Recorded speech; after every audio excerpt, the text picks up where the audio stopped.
Hello media cricket viewers, உங்க எல்லாருக்கும் ஒரு பெரிய வணக்கம். இன்னைக்கான வீடியோ என்ன அப்படின்னா, இந்தியா ஸ்ரீலங்கா சீரீஸ் ஸ்குவாட் வந்து ரிலீஸ் பண்ணியிருந்தாங்க. நம்ம எல்லாருக்குமே தெரியும். அதுல வந்து பாத்தீங்கன்னா ருத்ராஜ் ஐகாட்டை எக்ஸ்க்ளூட் பண்ணியிருந்தாங்க. அதுக்காக நம்ம நிறைய இப்போ வரைக்கும் பேசிட்டு இருக்கோம். ஆனால் அதை தாண்டி ஒரு சில விஷயங்களும் அதுல இருக்கு.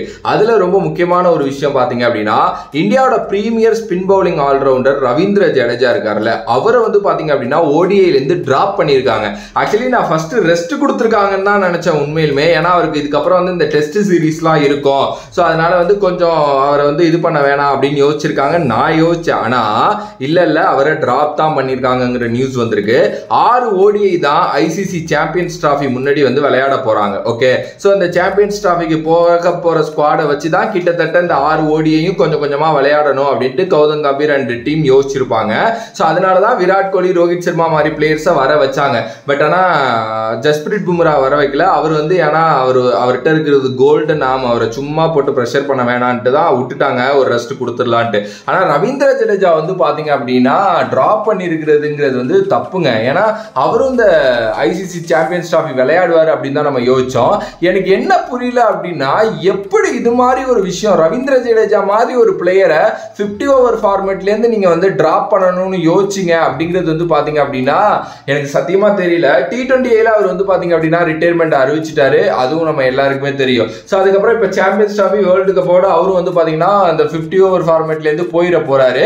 ஏன் அவர் வந்து இவ்வளவு நாள் ஒண்ணுமே பண்ணல அப்படின்னா கூட நீங்க சொல்லலாம். ஆனா அவர் வந்து பாத்தீங்க அப்படின்னா பவுலிங்ல, பேட்டிங்ல, ஃபீல்டிங்லன்னு முடிஞ்ச அளவுக்கு வந்து பாத்தீங்க அப்படின்னா எல்லாத்துலயுமே அவர் வந்து கான்ட்ரிபியூஷன் வந்து பாத்தீங்க அப்படின்னா பண்ணிக்கிட்டே தான் இருக்காரு. எஸ், அதுலயும் வந்து நடந்து முடிஞ்ச கிரிக்கெட் வேர்ல்டு கப் 2023 50 ஓவர் ஃபார்மேட்ல எந்த அளவுக்கு அவரோட கேம் இம்ப்ரூவ்மெண்ட் இருந்துச்சு, நமக்காக அவர் எந்த அளவுக்கு விளையாண்டு கொடுத்தாரு அப்படிங்கறது வந்து பாத்தீங்க அப்படின்னா நம்ம பார்த்தோம். ஓகே, அதுவும் அந்த 2019 ஓடிஐ வேர்ல்டு கப்புக்கு அப்புறமே வந்து பாத்தீங்கன்னா ரொம்ப நல்லா விளையாட ஆரம்பிச்சிருக்காரு. 44 மேட்சஸ்ல வந்து பாத்தீங்கன்னா 644 ரன் அடிச்சிருக்காரு. 40 ஆவரேஜ் வந்து வச்சிருக்காரு. கிட்டத்தட்ட ஸ்ட்ரைக் ரேட் வந்து ஒரு 90 கிட்ட வந்து பாத்தீங்கன்னா ஓடிஐல மெயின்டைன் பண்றாரு. ரொம்ப பிரில்லியண்டா இருந்திருக்காரு. இதெல்லாம் தாண்டி 45 விக்கெட்டுக்கு மேல வந்து எடுத்திருக்காரு. அதுல ஒரு ஆவரேஜ் வந்து 37 கிட்ட வச்சிருக்காரு. எக்ஸெப்ஷனல் எக்கனாமி ரேட் 4.9 அப்படின்னு வந்து வச்சிருக்காரு. ஓகே, சோ ஜடேஜாவோட பெர்ஃபார்மன்ஸ்ல எந்த ஒரு இதுவுமே வந்து பாத்தீங்க அப்படின்னா குறை கண்டுபிடிக்கவே முடியாது இந்த லாங் ஃபார்மேட்டை பொறுத்த வரைக்கும். ஆனா சோர்சஸ் சொல்றது என்ன அப்படின்னா, அடுத்த ஒரு டிரான்சிஷனுக்கு ஷிஃப்ட் ஆக போகுது இந்தியன் டீம் அப்படின்னு சொல்லிட்டு தான். இப்போ ஒயிட் பால் கிரிக்கெட்ல வந்து பாத்தீங்க அப்படின்னா அக்ஷர் பட்டேல் வந்து ஆல்ரெடி வந்து ஜடேஜாவோட இடத்த வந்து கொஞ்சம் கொஞ்சமா பிடிக்க போறாருங்கிறது நல்லா தெரிஞ்சிருச்சு. ஏன்னா T20 வந்து பாத்தீங்க அப்படின்னா அவர் வந்து அந்த இடத்த பிடிச்சிட்டு போயிட்டாரு. இப்போ இந்த ஓடிஐலயும் அவர் இருக்காரு. பிளஸ் வாஷிங்டன் சுந்தர் இருக்காருல்ல, அவரை வந்து கண்டினியூவா யூஸ் பண்ணணும் அப்படின்னு யோசிக்கிறாரு போல கௌதம் கம்பீர். ஸோ அதனால மேபி வந்து பாத்தீங்க அப்படின்னா ஜடேஜா வந்து டிராப் பண்ணியிருக்கலாம் அப்படிங்கிற மாதிரி வந்து சொல்றாங்க. அண்ட் ஓடிஐக்கான டோர் வந்து பாத்தீங்க அப்படின்னா முடிஞ்சிருச்சு, க்ளோஸ் ஆயிருச்சு ஜடேஜாவுக்கு. இதுக்கப்புறம் நம்ம ஜடேஜா வந்து பாத்தீங்க அப்படின்னா நம்ம வந்து மேபி டெஸ்ட் கிரிக்கெட்ல மட்டும் பார்க்கலாம், ஐபிஎல்ல பார்க்கலாம் அப்படின்னு நினைக்கிறேன். ஆனா ஜடேஜா மாதிரி ஒரு பிளேயரை நீங்க ஒரு வாஷிங்டன் சுந்தர் எடுத்துட்டு வந்தாலும் இல்ல ஒரு அக்ஷர் பட்டேலே எடுத்துட்டு வந்தாலும் மேட்ச் பண்றது அப்படிங்கிறதெல்லாம் கஷ்டங்க. எந்த அளவுக்கு நம்ம ஒரு விராட் கோலி, ரோஹித் சர்மா, ஜஸ்பிரீத் பும்ரா மாதிரி பிளேயர்ஸை பத்தி பேசிட்டு இருக்கிறோமோ அது மாதிரி தான் ரவீந்திர ஜடேஜாவும். ரவீந்திர ஜடேஜா மாதிரி ஒரு ஆல்ரவுண்டர் கிடைக்கிறது அப்படிங்கிறதெல்லாம் புண்ணியம் பண்ணியிருக்கணும். எஸ், அந்த அளவுக்கு வந்து சூப்பர் கிரிக்கெட்டர். அவரோட ஃபீல்டிங்னாலேயே பல கேம்ஸை வின் பண்ணி கொடுத்துருக்காரு. அவரோட crucial wickets in crucial pitchers நம்ம வந்து பார்த்துருக்கோம்.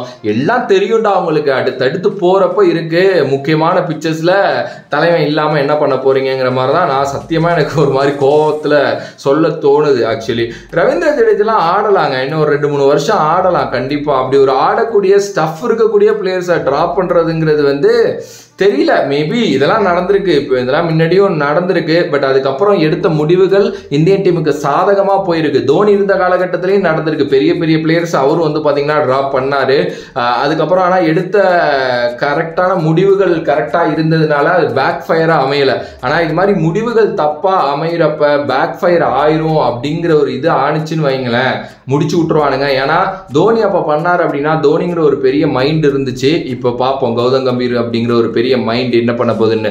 1000 தான் இருந்தாலும் ஒரு கோச் தான், உள்ள இறங்கி ஒன்றும் பண்ண முடியாது. ஆனா எவ்ரி கேப்டன்ஸுக்கு வந்து அந்த ரவீந்திர ஜடேஜாங்கிற அந்த ஒரு இது தேவைப்படுங்க. எனக்கு தெரிஞ்சு ரோஹித் சர்மா கேட்பாரு, பார்க்கலாம் மேபி அடுத்த சீரீஸ்ல எதுவும் கொண்டு வருவாங்களா என்ன அப்படின்னு சொல்லிட்டு.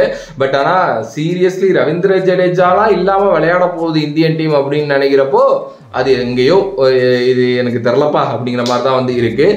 பார்க்கலாம் என்ன நடக்க போகுது அப்படின்னு சொல்லிட்டு. உங்களோட கருத்து இதை பற்றி என்ன அப்படின்ட்டு மறக்காம கமெண்ட் பாக்ஸில் கமெண்ட் பண்ணுங்கள். If you like the video please like share and subscribe to நம்மளோட கிரிக்ஸிப் சேனல்.